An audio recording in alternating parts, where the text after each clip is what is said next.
Welcome to day 6.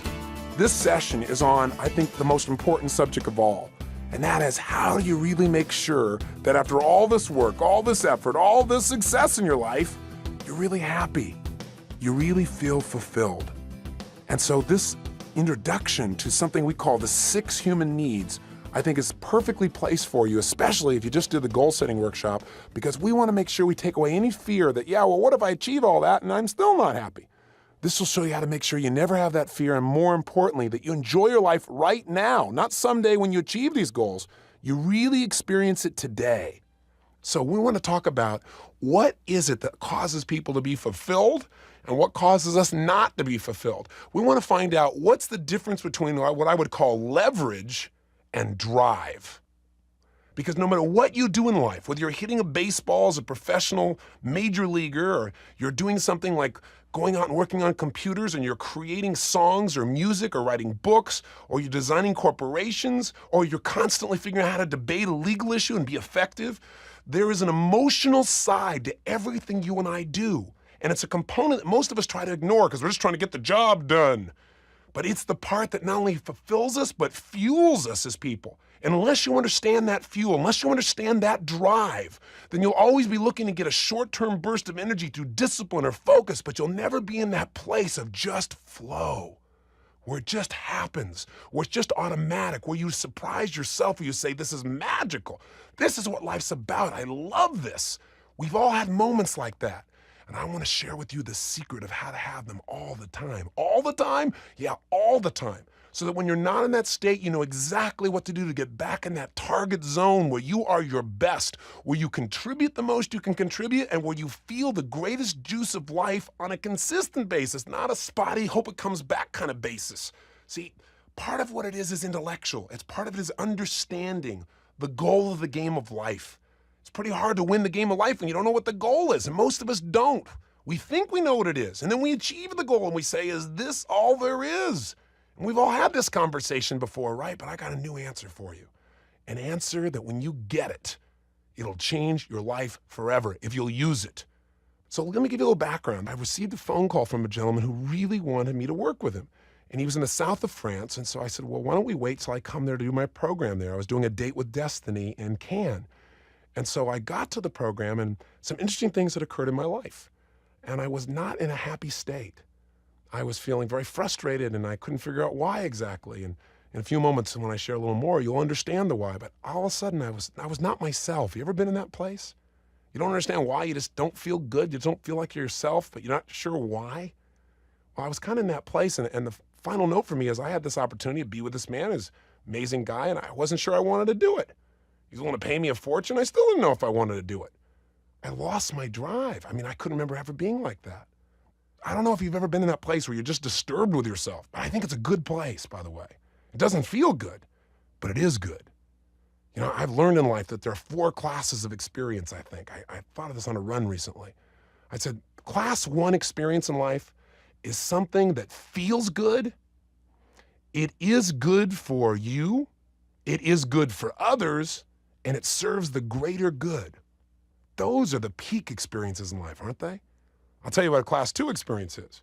Something that does not feel good, right? Does not feel good, but is good for you, is good for other people, and serves the greater good. Those are the ones most people want to avoid, but those are the secret to a joyous, successful, and fulfilling life.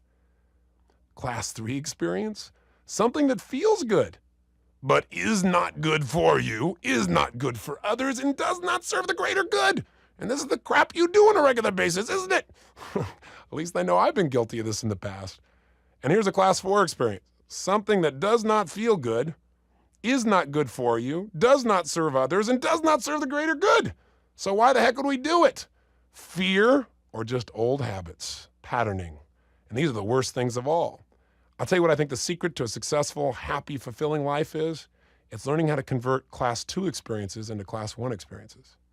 Learning how to take those things that don't feel good, but really are good for you, really serve others, good for others, and really serve the greater good, and making them a class 1, where it also feels good to do those things that are good for you, good for others, and serve the greater good.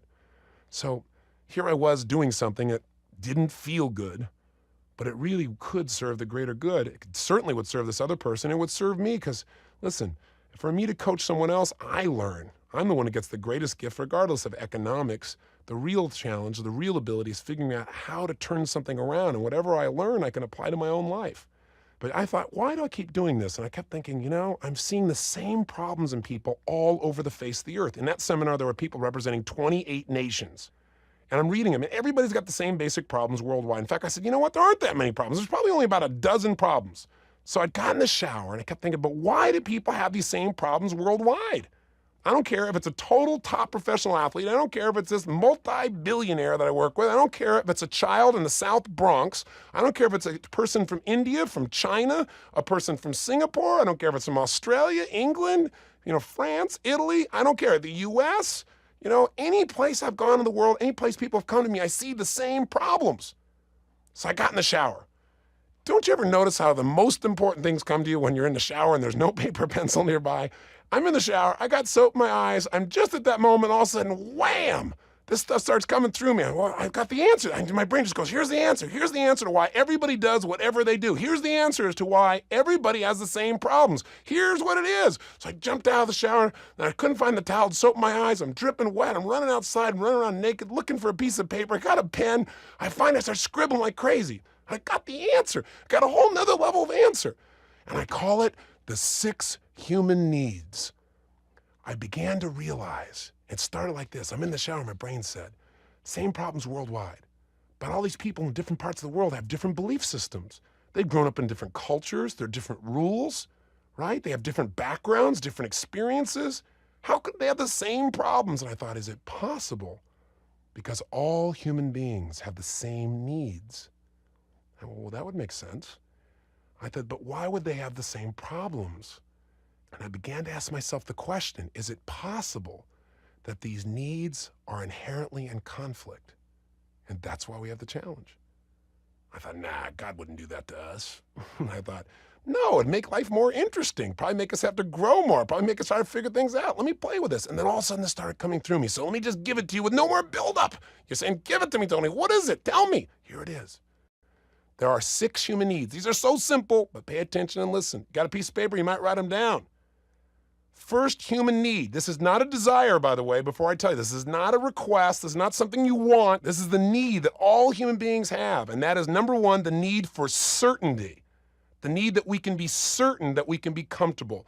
The most fundamental need is certainty that we can avoid pain and gain pleasure. This is our survival need in essence, isn't it? But I'll tell you something, this is a humongous need. This is one of the most fundamental needs that human beings have to have just to be able to live their life. I mean, think about this for a moment. Have you ever had a moment in your life when you felt like you had total uncertainty, like you had no idea what was going to happen and it freaked you out inside? You felt completely unstable because of it? I know people who live in Los Angeles know what I'm talking about when there was that earthquake. Now listen, when all of a sudden you're not sure where the floor is going to hold you up or the ceiling is going to stay up above you, nothing else matters. You can't function except to think about how you're going to survive. This becomes your primary need above all else because for most people, certainty equals survival. It's that important to our lives. I said, this stuff started flowing through me. I began to realize, oh my gosh, no wonder I don't feel like myself. For the first time in my life, I'm missing my certainty. You say, well, Tony, why would you miss your certainty? I mean, you're on such a roll. All these people responding to you. There are people flying in from 28 nations to hear what you have to say. It's got to make you feel like you're somewhat certain about what your life's. But what's interesting? I had a friend that I talked to who told me about this doctor that does these great measurements of all the organs in your body. And it was just a totally holistic thing. And he measures your body to find out the age of your organs.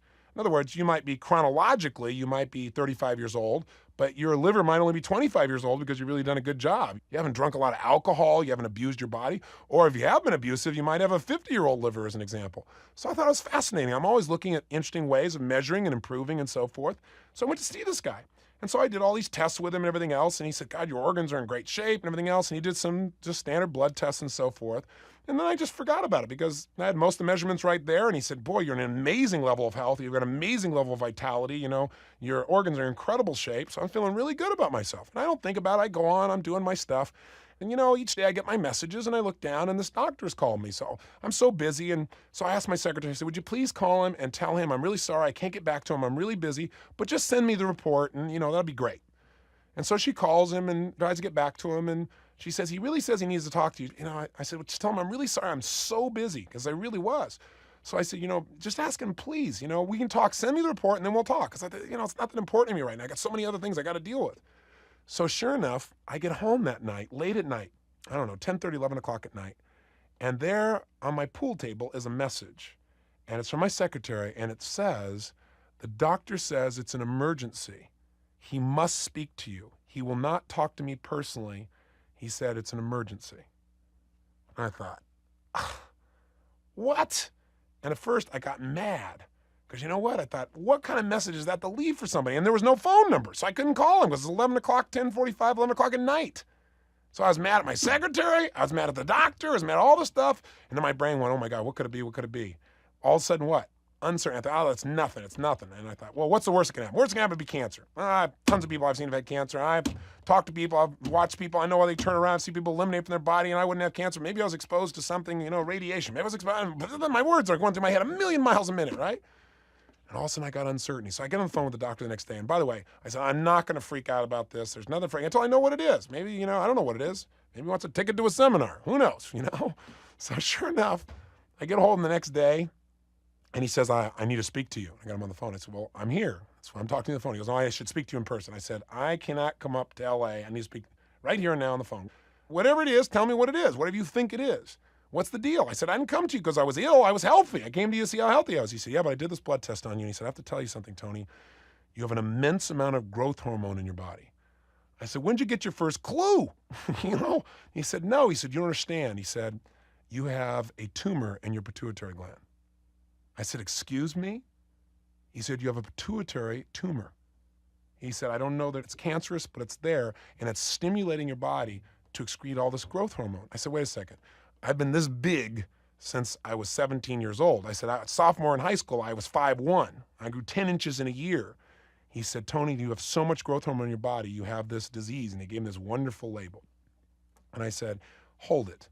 Because fortunately, if you listen to the tape on uncertainty, I've learned not to get too certain too quick about anything, to get many opinions before I make a decision. I said, hold it. How do you know this? He said, well, this blood test, and it has all this growth hormone. You have this much growth hormone, it means this. I said, so you don't actually know for certain that this is true, but you're telling me? He said, listen, I'm telling you, you have one, and we need to get you in here right away. He said, I think we're going to have to do surgery. I said, surgery? Surgery on what? He said, surgery on your brain. So you're going to do surgery on my brain based on one blood test? I said, are you crazy? And I started going nuts. He said, you got to take this seriously. You can't be in denial. I said, listen, I'm not in denial. I want all the facts, but I want the facts. I said, explain to me this test. He said, well, I can't explain. It's too complex. I said, try me. I'm a pretty intelligent guy. Walk me through it. I was getting madder and madder, right? Because I felt like he's like giving me the voodoo curse. And he said, well, I can't explain it to you. I don't thoroughly understand it myself. It's a new test. I said, you don't thoroughly understand. I'm managing myself. I'm like starting to get you where I'm going to scream at this guy, right? And at the same time, I want to hear what he has to say. So long story short, you might guess what this did to me. I thought, he's crazy, he's insane. And my brain goes, what if he's not? And for the first time that I can remember since I made the changes I made almost 15 years ago, I felt this emotion of uncertainty at a scary level, like uncertain whether or not I'm going to live a full and long life. And I was like battling in my head, and I really have a great deal of pride of how I control my focus, and I did a really good job, but I had my moments where it would pop back in. I thought, this is crap. I said, send me all the material. I want to read everything about it. I'm going to study everything about this and read it for myself. But you know what? I started reading all this stuff, and guess what? Have you ever read about doctors, for example, when they're in med school? They start studying a disease, and sure enough, they find that they have all the symptoms. You start manifesting them. So I said, oh, I don't even want to read this because I'm starting to create all these things in my head. I got to be so careful here. Plus, I got to go on the road. I'm not going to buy into this. So I went on the road to the south of France. And that's where this all started. And that's where all this sense of uncertainty was.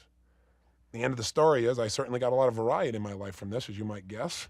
I met a variety of doctors, and they all tried to tell me how significant and unique I was with this problem that I had, but I didn't buy into all that, and it literally took me traveling around the world to get to 5 doctors before I finally got to someone who made sense to me and who could prove to me beyond a shadow of a doubt what I really believed, which was I was fine. I went and did an MRI, and I said, I don't want to put anything into my brain. I don't want to put any radioactive dye into my brain. I got nothing wrong now. We stick that in there, I'll have a real problem. So he said, okay, well, we have this non-radioactive stuff that'll make the picture show up better. He said, I'm on your side. I agree. We over-test. I agree some of the tests are invasive and create problems. He was a great doctor. He said, but when you go do the MRI, he said, if they see an abnormality, so we can see exactly what it is, when they roll you back out, they'll give you this stuff that's non-radioactive, but it'll make it show up. And I said, all right, on that circumstance only. So I got put in this MRI. You want to talk about uncertainty? This thing's shaking like crazy. You feel like on a little coffin being pushed in. I hope you've never had to have the experience. And sure enough, I'm in there for I don't know how long. The thing slides out. I'm ready to get off, and the guy says, don't get off. He said, we have to give you something. I said I wasn't going to take that. He said, you said you weren't going to take it unless there was an abnormality, and there is one. And I lay back down on the slab, and they pushed me back in the machine.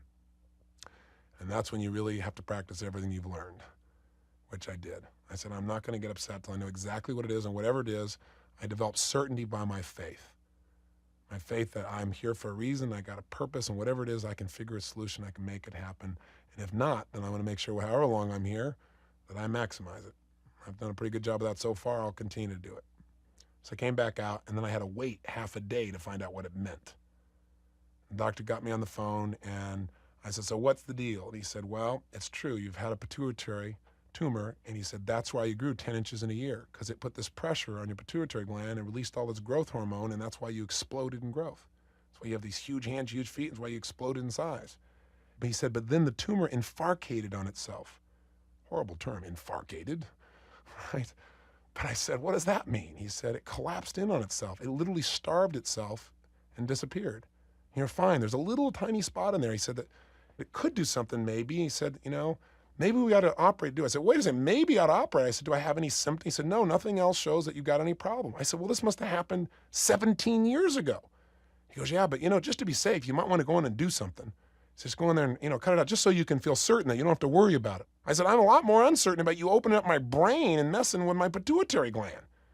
And so he was a really nice doctor, and he said, well, you really consider, he said, the other thing you could do is you could take these drugs. And he said, these drugs will, I said, what are the side effects? And one of the side effects of the drugs is it makes you feel like you're sedated. And he said, you just take them for the rest of your life. I said, can you imagine me being sedated? I said, here's the power. Welcome to Power Dog. Oh my gosh. So the bottom line is I went to another doctor, and the next doctor said he wanted to cut me open. I went through the whole thing. He said, yeah, but you can't take a chance. I said, why don't we just monitor it? But they kept saying, but even though it's infarcated, you have this high level of growth hormone in your body. And it's so high, it's at this huge level. And I forget what the ratio was they told me back then, but it's like, 300% higher or 400% higher than other people. I said, well, I know people that are taking growth hormone, so they get great muscles because it makes you young and keeps you energetic and keeps you strong. I said, well, yeah. I said, so looks like I got about $500 a day with the growth hormone here. Why would I get rid of that? Doctor started laughing. He said, well, you got to take this seriously. I said, well, let's look. What would that do? He said, well, if it was out of control, your heart valves would get bigger. So we did the scan. My heart valves were fine. Went through all these things. He said, well, you still, just to be certain, you should just do this. Because after all, if you take the drugs, then you can be certain. If you have the surgery, you can be certain. I said, listen, I got my own certainty. That's what it would take you to be certain. And in the midst of all these things, I had tremendous uncertainty until I finally got it resolved by meeting with this one doctor at the end. I was his last patient. He's 75 years old, genius doctor. He's one of the fathers of this study of pituitary. And I kept asking all these doctors, is it possible that because I put myself in this incredibly intense state, that by doing that, just like I know I can fire off my adrenal glands, I'm firing off growth hormone? And he said, absolutely. No one else, no other doctor in the whole country could tell me that. He said, Tony, the way you live stimulates growth hormone because of the demands you make. He said, listen, we've got people in their 70s and 80s who we're doing weight training with, both men and women. I said, don't tell me. I've read the stories. I've read the articles. I said, what it's doing is the demand they're making is causing growth hormone to be released, and it's keeping them young, and they're developing the same strength as 30-year-olds. He said, that's absolutely right. Only it's not only 30-year-olds, but as strong as 20 and 30-year-old men and women, people in their 70s and 80s. He said, you got a great gift. He said, but Tony, he said, I got to tell you something. He said, I'm into drugs. So he said, what I would suggest is drug you just to be safe. He said, if you go to a baker, they're going to bake. You go to a surgeon, they're going to want to cut you. You go to me, I want to drug you. He said, but you're pretty clear about what you want to do. He said, listen, if you just want to monitor this, he said, it's probably been 17 years. It's probably just totally fine. There seems to be no side effect in your body whatsoever. But if you want the drugs, he said, I'd be happy to give them to you because it's something just to add certainty. I said, I'd much rather just monitor and see if there's any problem here. So I'm fine. But I'll tell you what. It took me forever. And you know what? It took me one more reference, and that was I had visited with Deepak Chopra. who's one of the most brilliant people I know in the world, and he's an endocrinologist. Why I didn't start with him, I'm not quite sure. I guess because I was off into the spiritual realm in the gap and not thought to go see him. But I talked to him, and he said, Tony, let me look at your levels. And he showed me the ratio. He said, Tony, he said, I've been an endocrinologist for 25 years. I got to tell you something. Anybody with this ratio, he said, this ratio is not extraordinary. I would never do surgery on somebody with this ratio. I would never give drugs to somebody with this ratio. He said, there are people with the ratio 5 to 10 times this. And then we consider doing surgery. I said, everybody else is telling me I'm nuts if I got it. He said, Tony, there's natural variation. He said, this is probably just in the natural variation for your body. So finally, combination of new references, I was finally able to get certain again. And I've gone back now, it's been 18 months, and had everything measured. Nothing has changed. I'm totally fine. But it took all that time to get there. But after a few people, I finally decided to enter not only getting evidence, but also a little bit of faith. Because you know what? You can be scared about crossing the street, and then you won't do anything there either. But I got to tell you something. I now know what it means not to have certainty, and it makes me appreciate what people are going through when they feel that level of uncertainty. It is a need. And if it's taken away, it's difficult. And by the way, no one can take it away. I took it away from myself. I could blame the doctor all day long. He's just trying to help me. He's doing what he knows best. He's doing what he's trained to do.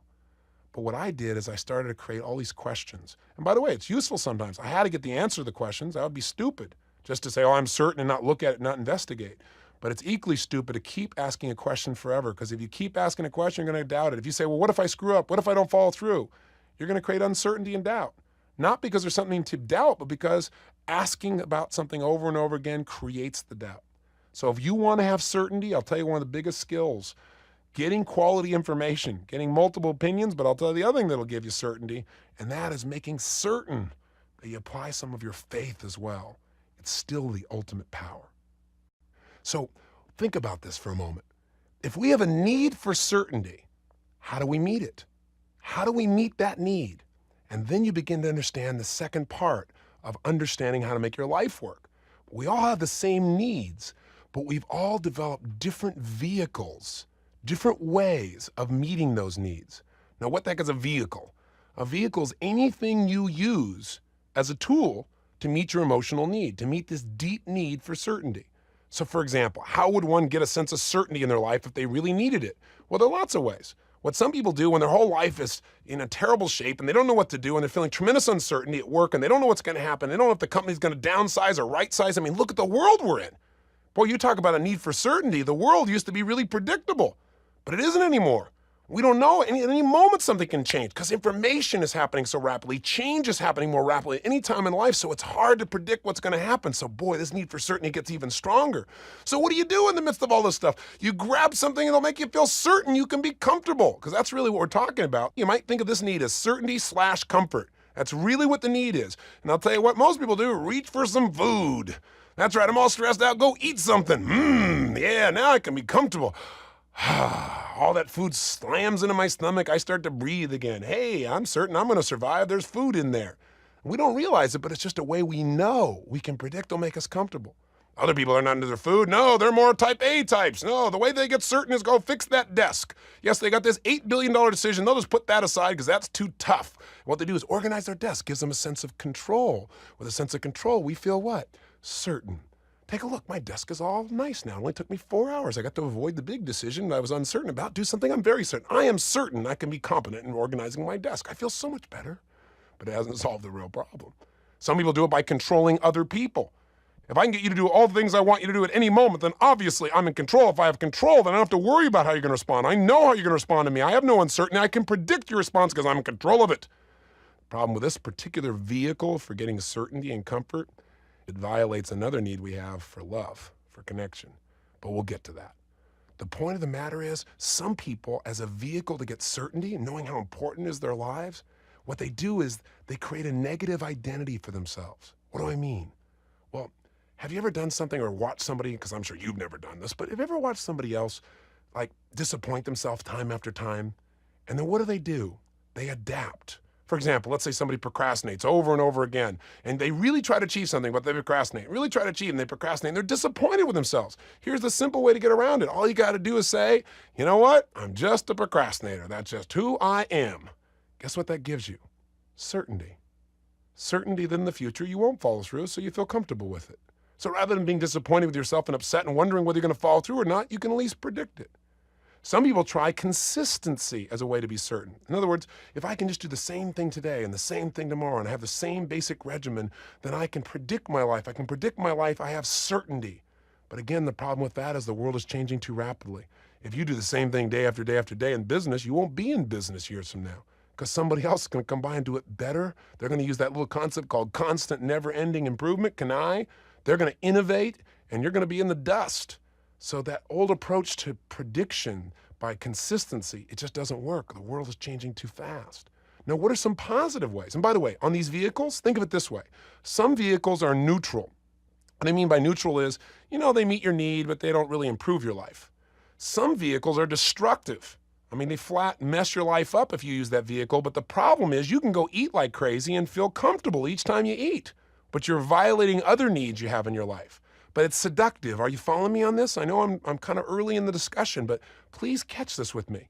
In other words, sometimes we do something that doesn't really serve us, but it feels good, but it's not good for us. And it feels good in the moment because it meets one of our needs. For something to be a class 1 experience, it needs to meet all of our needs, or at least the vast majority of them. Now, what are some positive vehicles we could utilize in this concept of getting certainty? Because we all need it. It's not a question of whether we need it or not. It is an absolute need. Well, I can tell you one of the most powerful ones is to create a positive identity for yourself. To say, you know what? Instead of getting all worried, and by the way, what is worry? It's uncertainty, isn't it? You're worried it's not going to work out. You're worried this is going to happen. You're worried that's going to happen. Oh my gosh, what if this doesn't work? What if that doesn't work? It's a horrible state to be in. Here's the antidote to worry. Just being willing to decide that your vehicle for certainty is you're going to have faith. As I started to say, my core belief that's gotten me through some of the toughest times in my life is I really believe that I am guided. And I'm not telling you what to believe spiritually in any way, shape, or form. I respect whatever you believe. But whatever you believe, no matter what religion in the world we speak about, every religion talks about the power of belief, or specifically faith. That absolute certainty that comes from nowhere except that you decide to have it. And we forget we have that skill. In fact, I did a whole power talk years ago on faith. But I'm telling you, another way is just to have a positive identity for yourself. For me, I have been through so many things in my life, and I'm sure you have too. We've all been through trying times when it looked so bad, times when it looked like it would never turn around, times when it looked like, everything was against you. When winter looked like it was going to last forever, when it seemed like there would never be a daytime, it was always going to be night. You've had those kinds of times in your life, haven't you? I know I have. But you know what's pulled me through? I've lived enough life, and I'm still a baby. I'm still a youngster in life. But I've lived enough life, I have enough experience that I can look back, and if you're smart, you can do this too. You can say, you know what? I've been through everything you can imagine. Whatever you throw at me, I always find a way to turn it around. I've got so many experiences when it seemed like nothing could work, and I found my way through it. Or I hung out long enough till it turned around. The season does change.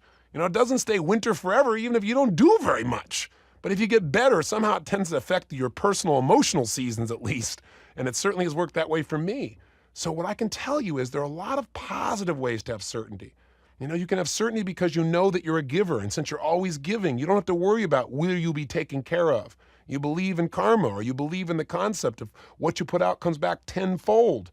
These philosophies, these belief systems will give you certainty. But how do most people try to get certainty? They use an artificial vehicle, and that's why they live in fear. They think that if they have enough money, they'll be certain. But see, no matter how much money you have, as soon as you get a lot of money, then you worry, well, what if somebody takes it? What if they tax it? What if somebody sues me? Then you got all those worries. So you still don't have certainty. Some people say, well, once I get a relationship with somebody I really care about, then I'll be certain. Then I'll be comfortable. Then I'll finally have that sense of pleasure. Because that's what we're really talking about. Certainty you can be comfortable. Certainty you can have pleasure and not pain. But sure enough, when you start interacting with another human being, guess what? You're going to have a lot more pleasure, and you're going to have moments, at least moments, where there may be a little bit of pain, because human beings have conflicts that show up. It's part of being a human being. It's part of what makes us grow. So there are lots of ways to meet this need. But here's the real caveat. Here's where the real problem comes in. Let me ask you a question. What happens when you get totally certain? Well, the first thing happens, you feel confident, don't you? Yes, indeed. I feel pretty strong. I'm pretty good at this. And then after a while, when you absolutely can predict what's going to happen, when this happens, that occurs. You can just predict it. When you have total, complete certainty, what happens? Well, you lose your edge, right? Because suddenly you think you just know it, so you don't grow as much. But there's another phase beyond that. If you're totally able to predict, all right, let's say your spouse, I know what he's going to say again. I know what, every time we go there, she says this. Every time we go there, he says that. I know, then he'll say this. Then she'll say that. What happens? What emotion do you feel when you're totally certain all the time? That's right. Boredom. Right? Boredom. Let me tell you something. The bottom line is that when we're bored, we're unhappy, we're unfulfilled. We've got to be able to break through boredom. So guess what we do? The reason, and by the way, I want to make sure I'm clear about this. When you totally satiate a need, you get unhappy. And here's the killer. The killer is that you have a second need that is directly in conflict with this first need. But see, that's the paradox, because here's the second need, the second human need, the second goal of life is simply this. You need uncertainty. That's right, you need uncertainty. You need it. You don't just want it, you don't desire it. You may try to avoid it, but you need it. All human beings need uncertainty/variety, to give you another word. Because everyone, coming from our background, we have different linguistic representations. All that means is different words to represent what feelings mean to us. So when I say for you uncertainty or variety, you might substitute another word in your mind, like we all have a need for surprise. That's another way of describing uncertainty or variety. Or we all have a need for diversity or challenge or difference. I mean, this is where the excitement of life comes from. Certainty can give you that comfort, right? Certainty can give you that sense of peace. But see, if you just sit around in peace all the time, you're one bored sucker. You don't know what's going to happen. And I'll tell you something. This man who was inviting me to come see him, who I was in the shower thinking about, who wanted me to coach him, he had everything in life he could imagine. He had 2 daughters that totally love and adore him, think he's the greatest thing on earth. He has a person in his life who will take care of everything, his right arm. All he has to do is say, I want this, and it occurs. He's got homes all over the world. In fact, he had just won this big award because his home had one of the finest, or the finest home in the south of France, the finest garden in the south of France. He has this amazing yacht. He has more money than he can spend in his entire lifetime. And guess what? He was totally depressed. Why? Why? Why? I mean, here's this man's got all his dreams, and he's depressed. Because he was so certain he knew what was going to happen, when it was going to happen, how it was going to happen. I mean, he had no surprise in his life, no challenge, nothing he's uncertain about. He was working so hard because his whole goal is, he said, Tony, I just want to be at peace. I just want to be at peace all the time. He said, and I don't know what it is. I had a hard time being at peace. Well, guess what? You're never going to be at peace because you're not designed to be at peace. If you want to be at peace, go get dead. That's dead. Dead equals peace.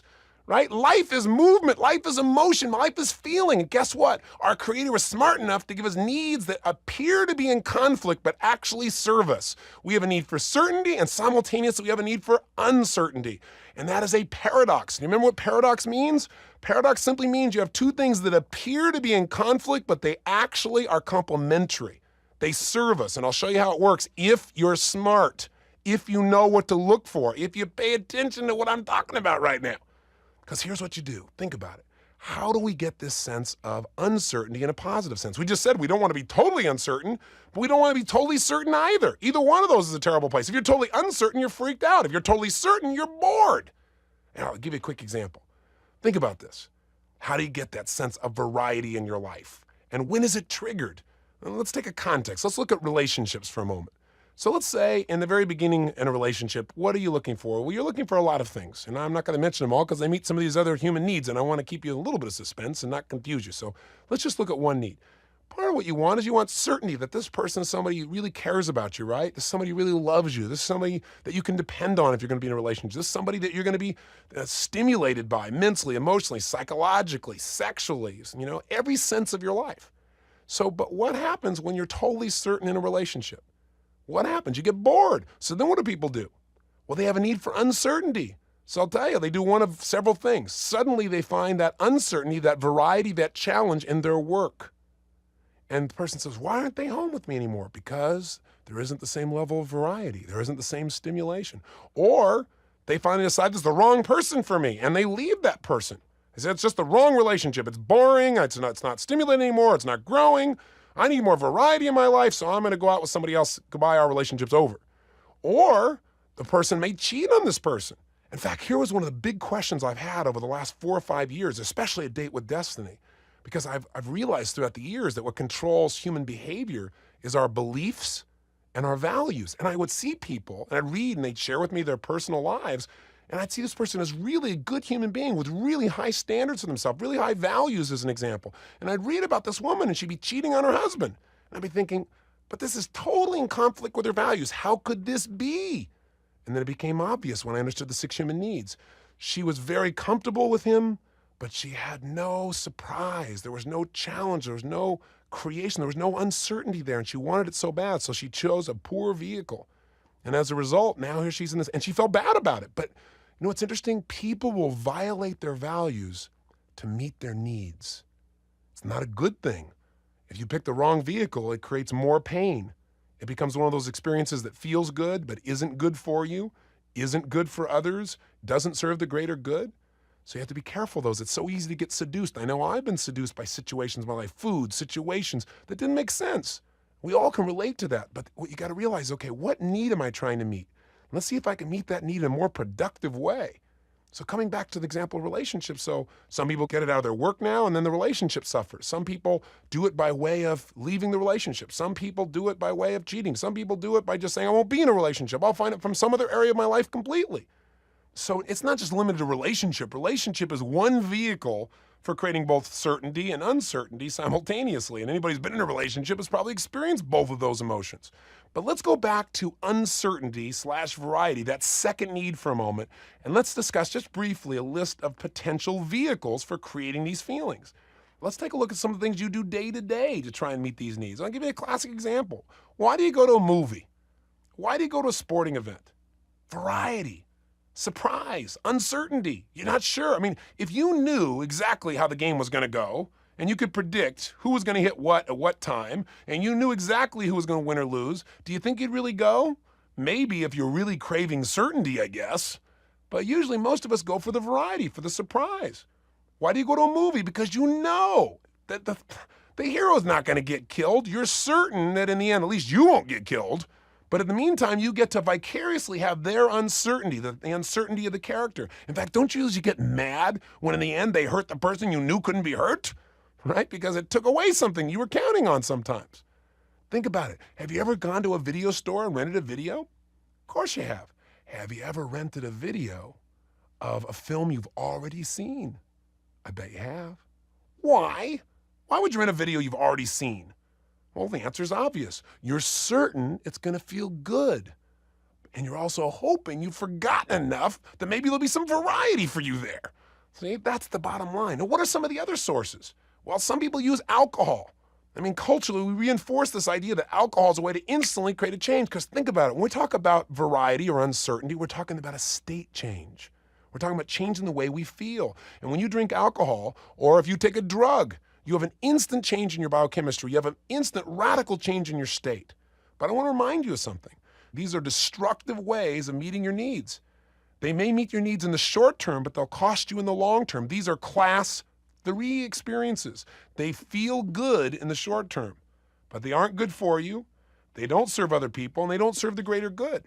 And it's so easy to get seduced into these vehicles. But I want to tell you something. The reason we don't give them up is because they meet some of our needs. But I want you to think about your needs in one more distinction. Think of each one of these needs on a 0 to 10 scale, where 0 is no fulfillment and 10 is total fulfillment. You know, by drinking alcohol, for example, you might feel a sense of variety, a change of state, that on a scale from 0 to 10 might feel as good as a level 3. But it's not totally fulfilling, is it? Because it's going to bite you the next morning, and you know it. So it's not totally fulfilling, unlike something where you know there's no downside. It only feels good. Those tend to give you a level 9 or 10. So one of the seductions in life, as I mentioned, is that very often we want to make a change. And we say, why can't I get myself to change? Why can't I get myself to stop overeating? Well, I'll tell you one reason, because right now you perceive that eating gives you certainty, you can be comfortable, and it gives you variety. Or you perceive that doing drugs or using alcohol, you're certain it'll give you a change of state, a surprise, a variety. So it's very difficult when it's meeting some of your needs, but it doesn't meet all of them. And part of what I'm going to show you how to do in this tape is to develop some new patterns of fulfillment. So you don't just get rid of something. If you ever try to stop smoking, and smoking used to make you comfortable. Smoking when you're bored gave you something to do, gave you some variety, some distraction. If you don't find a new vehicle that's just as easy to use, that'll give you that comfort and variety right away, then you're going to go back to smoking. You're going to go back to drinking. That's obvious. That's the biggest problem. Discipline never works because discipline says, I'm not going to do this vehicle anymore. But discipline's not enough because if you don't replace the vacuum, your needs still have to be met. So you go back to the old vehicle you know works. Doesn't work perfectly, doesn't work well, but it works enough that you're going to keep doing it. Does that make sense to you? What else do people do? I'll tell you, in relationships, what some people do, things get so certain, they pick a fight. Because guess what? This relationship's too predictable. It's too good. Let's do something here, create a little variety in here. And they don't do it consciously, but they do it unconsciously just to get some difference going. Now, some people just go get a new relationship for variety, or they go get a new job, or they get a new location to live in. But the problem with all these is they don't last. You can get variety by a simple conversation. If we have a stimulating conversation about some new idea, it's fun, it's variety, but it doesn't have anything negative to do with it like some of the other things we've mentioned. You can take on a brand new challenge, and taking that challenge creates some uncertainties in a positive sense that'll make you grow. You can do something like learn something new, or you can do what I call re-chunk your focus. Start to notice the little things. So hear me now. I don't care what you do for a living. I don't care what your environment is like. There is variety there. You just have to look for the difference. But see, unless you know what the goal of the game is, you're going to miss out. You got to say, how do I get variety? And by the way, that's what I want you to answer right now. How do you tend to get certainty in your life that you can have comfort? Do you avoid situations, for example, that you think might be confrontational because then you're at least certain you can be comfortable? Of course, it never works long term, does it? Because it's really not good for you. It's not good for the other person. Feels good, doesn't serve the greater good. What class is that? That's right, class 3 experience. You want to avoid class 3 experiences. And they're very seductive because in the short term, they tend to meet a little bit of your needs. But I want you to think about this. Each one of these needs, whether it be certainty or uncertainty, this need for comfort or this need for variety, they have a 0 to 10 scale. 10 is total fulfillment, 0 is nothing. A lot of times, for example, you could go try and control other people and be somewhat successful at it, so you feel a level of fulfillment of maybe level 4 on a 0 to 10 in the area of sense of certainty. I'm controlling people. But it's not really totally fulfilling. But it's fulfilling enough you may not change. So I got a question for you, because I'm going to show you how to change these things if you want to in a few moments. Tell me this. How do you try and get certainty in your life? How do you try to be certain you can be comfortable, you can avoid pain and gain pleasure? What are some of your strategies? What are some of the good ones? What are some of the ones that may not be so good? I want you to think about that, because by the end of this tape, I'm going to have you make a list of these. You don't have to write them down right now, but I want to start planting the seed in your mind. How about variety? What are some of the ways you create uncertainty in a positive sense? What are some of the ways you create surprise in your life? How do you create those kinds of challenges and that diversity? So now, we understand the paradox between these two needs. What do we need? We need certainty / comfort. Certainty we can be pleasurable, we can avoid pain, and we need uncertainty, a sense of variety and surprise. And there is a way to meet both of these. Now, let's go to the third need. The third human need, the third goal of life for all human beings, whether they know it consciously or not, is we all have a need for significance. Significance. Now again, we all have different words, different linguistic impressions of what these emotions mean. So I'll give you some other phrases that mean significance. We all have a need to be needed. That's one way of being significant. We all have a need to feel important, a need to have a sense of purpose in our life, to feel like we're unique in some way, to have a unique sense of meaning for our lives. That's all about significance. This is not a desire. This is not something you just want. This is a need. This is up there with your physical needs. This is the emotional need of your life that drives all human beings. And this is the driving force in human beings' lives. So what do I mean by this? What are ways we do this? Well, let's look at vehicles really quickly. One of the ways that you can feel significant is tear everybody else down. See, I'm more significant than you are because you're terrible. That's one way. And unfortunately, this is what happens with a lot of people in the culture. Another way to do it is violence. Listen, if I live in the hood in LA and no one's paying attention, they make me feel like I'm unimportant. I pull out a gun and stick it to your head. You watch how fast I'm significant. Instantaneously, I'm a significant person. See, that's one of the reasons that violence has been with humanity for so long, because violence is an instantaneous way, instant way to be significant.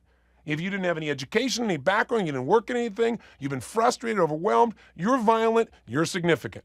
And unfortunately, it works, and that When something works, when something meets a need, you're going to see it over and over again. Because if there's one phrase I'd like you to think about, it's this: whatever human beings do, they have a reason. And the reason is, at some level, they believe that their current behavior, their current approach, either consciously or subconsciously, they believe it's going to meet one of their needs. Even if it hurts other needs, they know it's going to meet one of them, so they do it anyway. What's another way of meeting the need of significance? Well, some people do it through a negative identity. Well, if I have a disease, if I have some psychological challenge disorder. So here this person is. This person has this tremendous feelings of fear and pain, and they feel down all the time, and they're depressed, and they don't know why, and they don't know what it is. And so then they go to a well-meaning psychologist or psychiatrist who's been trained to look for these specific criteria, these specific symptoms. And when they find them, now they know what they can tell them they are. Now, you are a manic depressive. And the person's like almost relieved, like, oh, it's not my fault. It's me, that's me. And then they tell everybody, say, oh, you know what, it's amazing. I went to a psychiatrist and I know why this is happening to me. It's because I'm a manic depressive, or, it's because I'm an obsessive compulsive. Now we have this wonderful term. So guess what? Two things happen. Now I am certain, at least, why this is happening to me. I'm also certain that it's not my fault. It's, of course, a disease.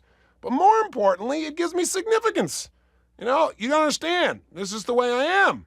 I can predict it. You got to be able to know that this is what I got to deal with. It's just part of what I'm dealing with in my life. Plus, some people almost brag about it. It's like a badge of courage. Some people getting ill gives them significance. No one was paying attention. No one made them feel important or needed. And suddenly they're ill or deathly ill. And everyone comes and spends time with them. Suddenly they become important. See, subconsciously, our brain learns many ways to meet needs. And some are destructive, some are neutral, and some are very positive. What are some other ways of doing it? Well, positive ways, some people feel a sense of significance by learning certain things, by knowing the answer. And by knowing the answer makes them feel like they have a special purpose, something they can contribute, something that's unique. Some people do it by just degrees. Doesn't matter what they're learning. It's the fact that they've achieved certain letters after the name, and that means uniqueness. That means distinction.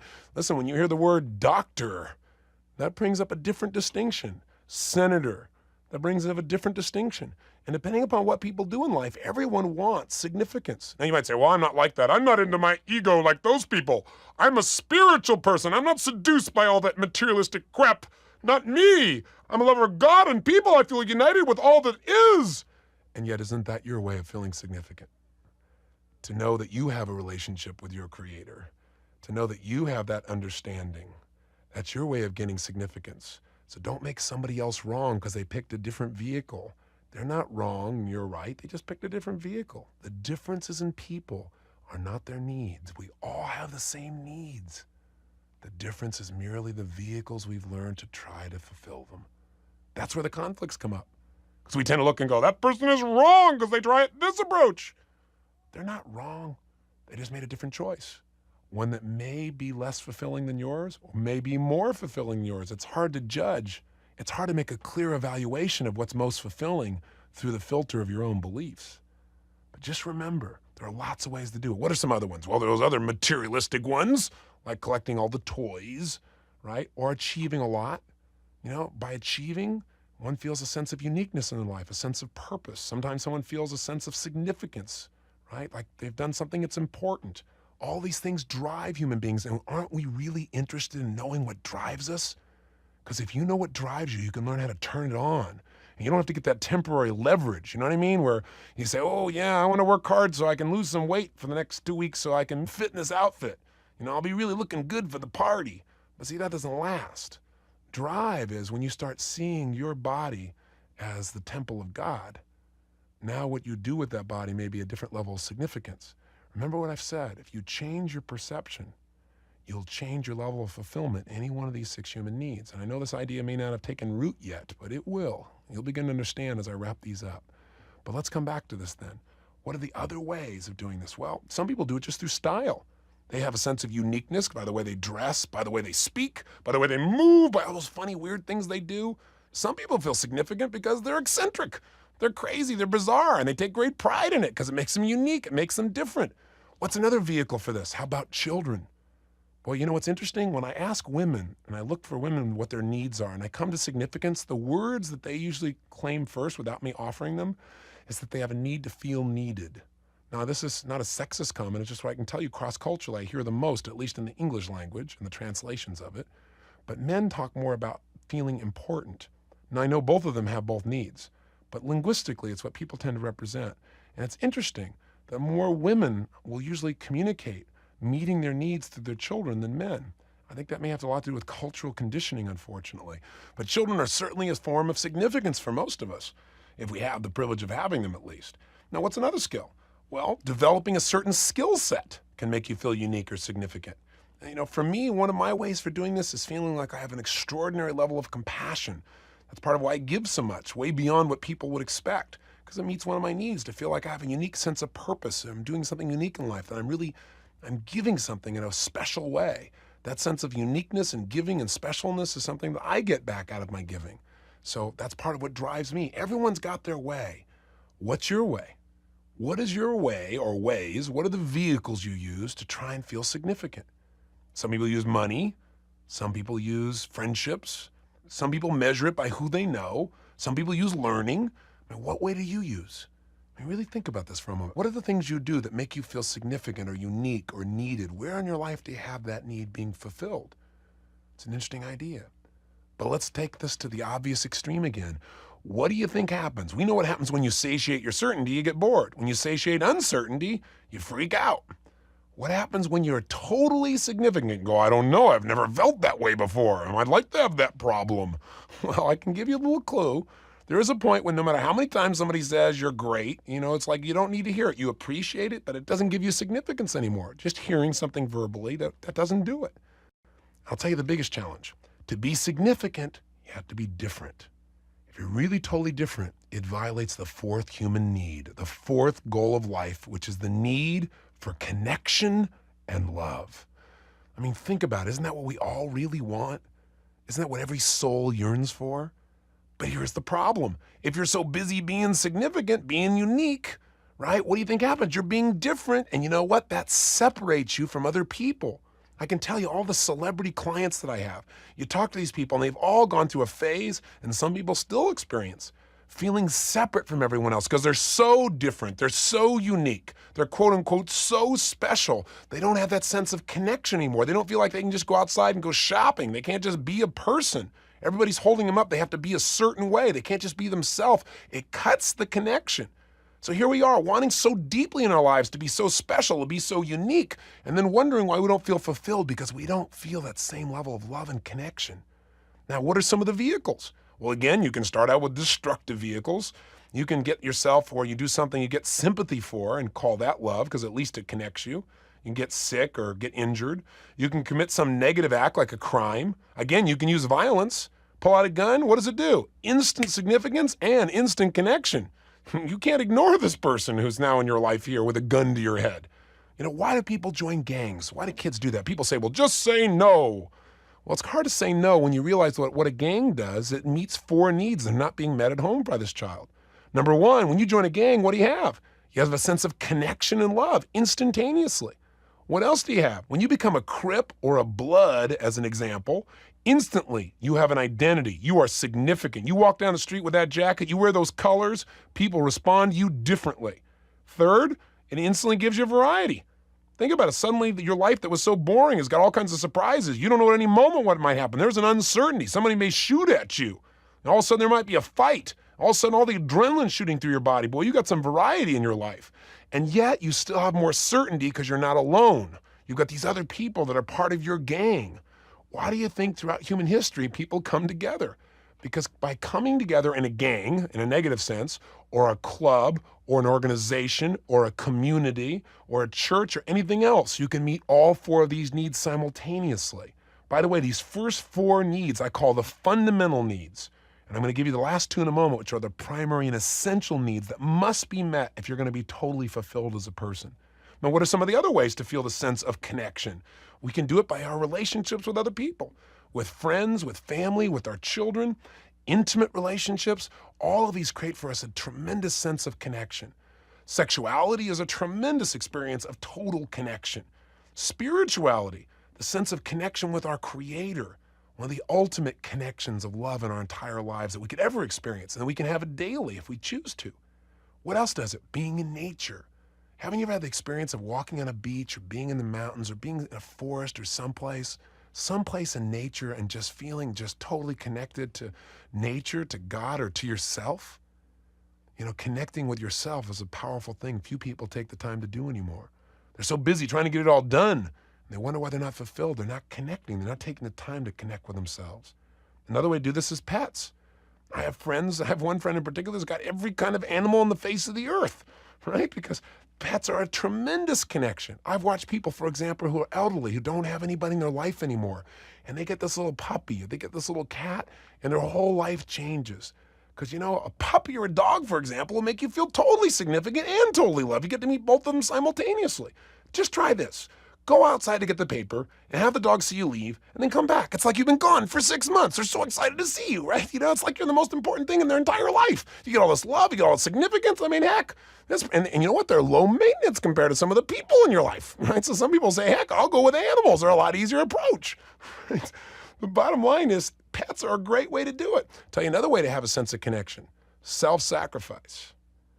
You know, you give your all, you do something you aren't doing just for you.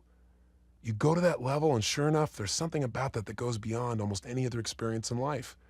Self-sacrifice that's done consciously is not a class 2 experience. It's a class 1 experience. It actually feels good because you know you're doing what's good. What's good for you, what's good for others, and that which serves the greater good. What else can you do for a sense of connection? Well, you can join a team or a club. You can just appreciate beauty. Just looking at a piece of art can give you a sense of connection, right? There's so many ways. Some people do it by going to the movies and they get connected to the person on the screen. So again, there are negative ways, there are neutral ways, and there are positive ways of meeting this need. But here's where the paradox comes in again. Let's take a look at an example of relationships. Going back to that example, we saw the challenges that happen between the need for certainty and uncertainty in a relationship. Well, let's use the same context of relationship around significance and connection and love. So in a relationship, what happens? In the beginning, you're so excited because this person notices you and loves you and you feel so significant. But sometimes what happens is we feel less significant because we don't get the same level of attention. They still love us, but we don't feel significant enough. So all of a sudden we don't feel very fulfilled, so we do something so that they know that we're significant in their lives. Well, you know what? When you try to demand significance, you rarely get it from somebody. Usually people get turned off, right? Isn't that what we call ego? Somebody's like going around trying to show us how important they are. What they're really saying is they're crying out saying, I want to feel like I'm important. I want to feel like I'm needed in some way. I want to feel loved. But most people don't know how to say that, so they do silly things that usually push people away. I'll give you a little secret. Whatever need you want to fulfill in your life, give it. Whatever need you want to receive, give it. If you make someone else feel needed, if you make them feel important, if you make them feel special, if you make them feel significant, I promise you, more than likely, they will make you feel needed, important, and significant. If you give someone else tremendous love and connection, more than likely you will get that back in most cases. Give that which you wish to receive, and you won't have to worry about receiving it. It's very simple. But you know what happens in relationships is first you get in this relationship and you say, gosh, I want someone I'm totally connected to. And then you have this total connection. It feels so wonderful. And it's like we're one. We're totally united. We're like one soul. Here we are. And then all of a sudden somebody goes, but then who am I? If I am you and you are I, who am I? I don't have my own identity. Oh my gosh, I gotta have my own. I need my own identity here. I don't want to just be Mrs. So-and-so. I don't want to just be Mr. So-and-so. I gotta have my own identity. Don't you understand? So sure enough, you go out and try and create your own identity, and sure enough, next thing you know, you're alone. You go, oh, but I don't feel connected. Oh, but I want to be. Oh, do you see the paradox? It happens in everything. It happens in business, happens in relationships, happens around financial issues, happens around virtually everything in life. So this is the challenge. That's why we see the same problems. People have different vehicles. They try to meet their needs. Usually they meet their needs very weakly. On a 0 to 10 scale, they do 2, 3, or 4, and they're not satisfied enough to really be happy, but they're not dissatisfied enough to change. That's a scary place to be. So let me tell you this. You can meet these first 4 needs and still not be fulfilled because you have to meet the last 2. The way you approach the first 4 needs will determine whether you're totally fulfilled in the last 2. The last 2 are these. The 5th need is the need to grow. We all must grow. Everything in life is either growing or dying. There is no in between. If the law of life is everything must serve a purpose. And if you aren't serving a purpose, you're out of here. And when you die, your body will serve a purpose because it'll turn into dust that something else can grow from. The law of life, you've got to grow. So everybody's got to grow. And we are not happy unless we're growing as people, period. There's no way around it. I don't care how much you've achieved. I don't care how many people think you're wonderful. I don't care how much you have in your life. Growth is it. And if you doubt it, look at people who are the best in the world at what they do, who everyone else seems to admire, but they're not happy. I can tell you why they're not happy. They stop growing. That's why you got to always, no matter what standard you've achieved, you got to always have a high standard for yourself. You got to know the next level is right around the corner and you got to keep going for it because growth equals life. And then the sixth need is the need to contribute, the need to go beyond yourself. These two are the primary essential needs of life because they're the laws of life. Everything in life must grow. Everything in life must contribute in some way or it's out of here, right? It's eliminated. That's the way life works. Everything must serve a higher purpose. Everything must ultimately serve the greater good, not just itself, or it will not last, including you. So think about this. Aren't you most happy when you know you've done the right thing? There's a great little book out that came out years ago called Random Acts of Kindness. It talks about just doing something where no one knows you did it. You're not doing it to be acknowledged. You're just doing it because it's a great thing to do. And that's a wonderful feeling. I think it's one of the richest feelings a human being can have. So if these are our 6 human needs, if these are our 6 goals, then what have we learned? Here's what we learned. First of all, you can meet these first 4 needs in destructive ways and thereby feel a little fulfilled, just enough that you're really not happy, but you're not dissatisfied enough to change, and you will not be fulfilled because you won't grow and contribute, which are the ultimate primary essential needs. So for example, you could get certainty in your life by controlling everybody. And on a 0 to 10 scale, maybe that feels like level 3 of pleasure, of fulfillment. You might get variety by doing drugs at level 3 or 4 of fulfillment. You follow me emotionally? And then if you go to significance, you might do it by tearing everybody else down, therefore making yourself feel more significant. That might give you a 3 or 4. And you could have connection and love by, getting sympathy all the time or being demanding and noticing that people are responding to you and then calling that love, which it isn't. But you know what? These approaches will not cause you to grow. They will not cause you to contribute, and therefore you will not be fulfilled. And that's a pretty scary place in life. When you're doing all the things you think you're supposed to do and you're achieving it all, and you're still not fulfilled. Now you'll know why. Do you get it?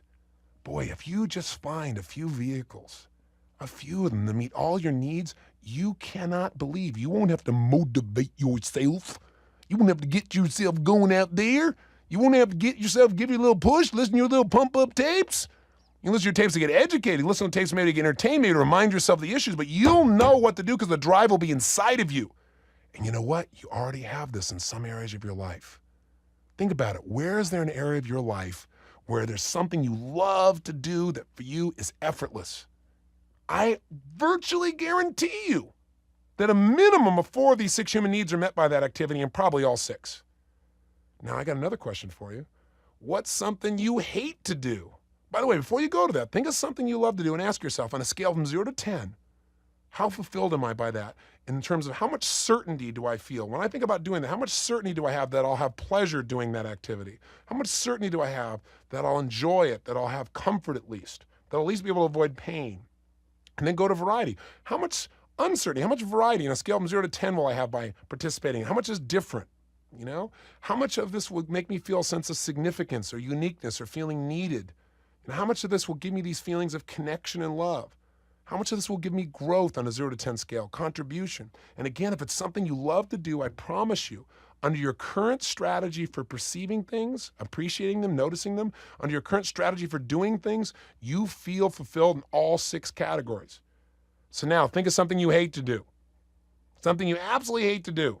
What's something you try to avoid doing if you possibly can? Now some people say, well, there's nothing I hate. Well, what's something you would prefer someone else did? Think about it. And some people say, well, cleaning my house. On a scale from 0 to 10, what's your level of certainty it'll give you pleasure or comfort? -2. It's a waste of time. I hate it. Right? It's just a waste. Makes me uncomfortable because I'm wasting time on other things I could be doing that are more important to me. What's your sense of variety in cleaning your house on a scale from 0 to 10? -2. There's no variety in cleaning. That's the same house, the same crap. It's in the same place. It's boring. What's your sense of significance cleaning your house? Significance? There's no significance. 0. Connection of love, 0. Growth, 0. Contribution, 0. It's not too hard to figure out. But do you know something? There are people, men and women, that if I ask in a room, who here loves to clean their house? I get a couple of people that raise their hand and say they love to clean their house. And you know what? We all want to hire them. Right? Ask somebody, say, and I do this in seminars, I'll say, who here loves to clean their house? I mean, you don't have to motivate yourself. You're just driven to clean your house. And invariably, I'll get a couple of hands, and everybody stares at them like they're Martians or something, right? And I'll say, tell me, ma'am, do you have a sense of certainty that you're going to pleasure when you clean your house on a 0 to 10 scale? She said, absolutely. She goes, you know what? When everything else in my life is so stirred up, I go clean my house. She goes, I feel like I got control over it. I feel good about things. I feel happy. You know, it's part of it is I have time for myself. And I know I do a good job, and I'm certain I can do a good job, and I can complete it and get it done. Do you have a sense of variety from cleaning the house? And this lady says, well, of course I do. Well, what's the variety? She goes, well, every day you go, you don't know what you're going to find. Your kids put something new down. There's always something new in different places and different ways. And, you got to wash different things. And there are different colors. And plus, I often listen to your tapes, so I'm hearing something different. I'm learning something while I'm cleaning. I said, you don't get significance from cleaning, do you? She goes, well, yes, I do, because I do a darn good job. I do a better job than anybody, and I know how to get the whitest whites. And they go on about this. And they'll say, I get a level 10 of significance from cleaning my house. How about connection and love? You don't get connection and love from cleaning. Yes, I do, because when I'm ironing, I pray for my children. I feel connected to them. Like, wow, I never stopped to think about that when I'm cleaning the house. What if I did? Maybe I'd be more fulfilled. You see, if you had a different strategy, you could do something that once was boring and feel very fulfilled by it. That's where modeling comes in. How about growth? You really grow? She goes, yes, because I listen to tapes. I think about different ideas. I ask myself questions. Plus, I solve new problems in the house, new challenges. Of course, I'm growing. 10. Contribution goes 10. Nobody else will do it. I'm contributing. That also, by the way, makes me unique because no one else will do it. 10, 10, 10, 10, 10, 10. Interesting. So now let's relate this. I'll give you a couple of good examples, and let's relate it to you. But first of all, think for a moment. What is something you hate to do? What is something you hate to do? And ask yourself, this thing I hate to do, or I'd prefer other people do. What's my level of certainty that I'll have pleasure, or at least avoid pain by doing this, that I'll be comfortable doing this? 0 to 10, what's your level of certainty that it'll be pleasurable? I'd be willing to bet it's pretty low, isn't it? Maybe it's 0, maybe below, maybe it's 2, 3, or 4. What's your sense of positive variety on a 0 to 10 scale? That there'll be positive surprises or differences in this activity. Probably one of the reasons you don't like doing it is you don't see there's much variety. For you, it's the same old thing. Other people enjoy it because they see variety in it, but you don't. 0 to 10, yeah, you're probably in that minus level, 1, 2, that range, right? How about significance? This thing you hate to do. How significant does it make you feel? How important do you feel unique when you're doing this? My guess is pretty low or 0. How about the sense of connection and love when you do it? Think about it. How connected? How much love do you feel doing this thing you hate to do? My guess is pretty darn low again. How about growth? You might go, yeah, I grow doing it. No, I don't mean do you grow. I say when you think about doing it, how much growth do you associate to it? Probably very little. And again, contribution, you go, yeah, I contribute. Again, I don't want to know if you contribute. I want to know, does it feel, when you think about doing this, do you feel like you're contributing? Many times you do contribute, but you don't give yourself credit, so that's why it doesn't feel fulfilling. Does this make sense to you? Anything in life can be totally fulfilling if you know what the goal of the game is. All you got to do is organize the game to meet it. So I'll give you some strategies for understanding how to change the patterns that don't work and replace them with patterns that do. But I'll tell you the first step, awareness. You've got to be aware of what's really driving you. You've got to be aware of why you're doing what you're doing so you can make a change, so you can find a new pattern for fulfillment. Instead of making yourself wrong, going, why am I so terrible? Why am I sabotaging myself like this? You are not sabotaging. You're trying to meet your needs. And you're probably meeting 2 of your needs and violating 4, and that's why you don't like it. But when you try to change it with just discipline, it won't work. You must become a designer of patterns of fulfillment. So I've given you an immense amount here, way too much. In fact, I teach a lot of this at Mastery University and at Date with Destiny. But I didn't want you to wait to hear this. I wanted to give you these fundamentals now because this is a tape I hope you'll listen to again and again. Whenever somebody does something that you don't understand, whenever you do something you don't understand, and you want to create a change, ask yourself, what needs is this behavior meeting? And how could I better meet my needs to a better behavior, a better vehicle, a better approach? What could I do? How could I change what I'm perceiving about this, what this means to me, what I'm appreciating so I enjoy it more, so it feels like there's more variety or feels more significant? What could I do to change the way I go about it? Maybe I can add music to what I'm doing, and that adds variety to this thing that felt boring. Maybe I can do something that's contributing to other people while I'm working on something that I need to change in myself. Maybe then I'll feel more of my needs being met. There are lots of ways. So here's your assignment. Very simple. I want you to write down in a journal, someplace, something you love to do, something you absolutely love to do that for you is virtually effortless. I mean, other people may think it's difficult, but you get immersed in it. And I want you to write it down, and then I want you to make yourself a little 6 boxes. And those are the top 4 are the 4 fundamental needs. The need for certainty/comfort. You can avoid pain, gain pleasure. The need for uncertainty/variety. That there can be surprise, difference. The need for significance, feeling that you're needed or important or unique, or that you have a sense of purpose. The need for connection and love. And then those final 2, the need to grow, the need to contribute. And under each one, write down on a scale from 0 to 10, how much does this fulfill me? I guarantee you're going to find out something wonderful. 4 to 6 of these are met at a super high level, and that's why it's effortless. Then find something that you hate to do. That's your second assignment, and measure it 0 to 10. As I said, you're going to find these are low levels. And then here's the kicker. Here's where the real value comes in. As your third assignment, pick something you don't like to do, but you need to do it. It's one of those class 2 experiences, right? It's something that doesn't feel good, but you know it's good for you. You know it serves others. You know it serves the greater good. Pick something like that and make it a class 1 experience, something that even feels good. And the way to do that is say, what could I do so that when I thought about doing this activity I used to not enjoy, I could feel certain it would feel not only comfortable but pleasurable. What could I believe about it? Maybe I could believe that I'm being guided. Maybe I could believe that it's really serving other people. Maybe I could get some instruction that makes me feel like I have more skills, so I'm more certain in this area. What could I do on fundamental need number 2? What could I do so there's more variety in this? Maybe I add music. Maybe I get other people involved. Maybe I do it in a different way. Maybe I don't know which room I'm going to start in to do this. I don't know what it is, but I do something different. Maybe I manipulate the environment. I don't do it in one room. I move from place to place while I'm doing it.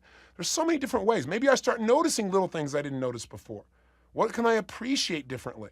What could I perceive differently so I'd feel more variety, more surprise? What could I do physically? What would my strategy be so it feels different? Need number 3, how can I really appreciate how important this is?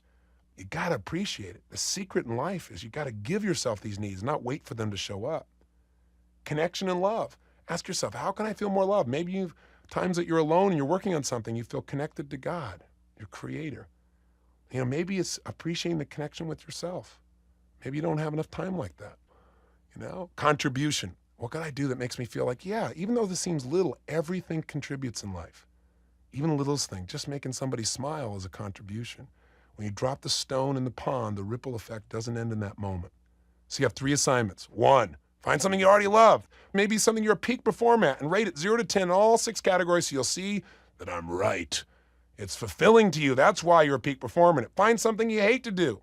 You'll see why. And then find something you don't enjoy doing but want to enjoy doing.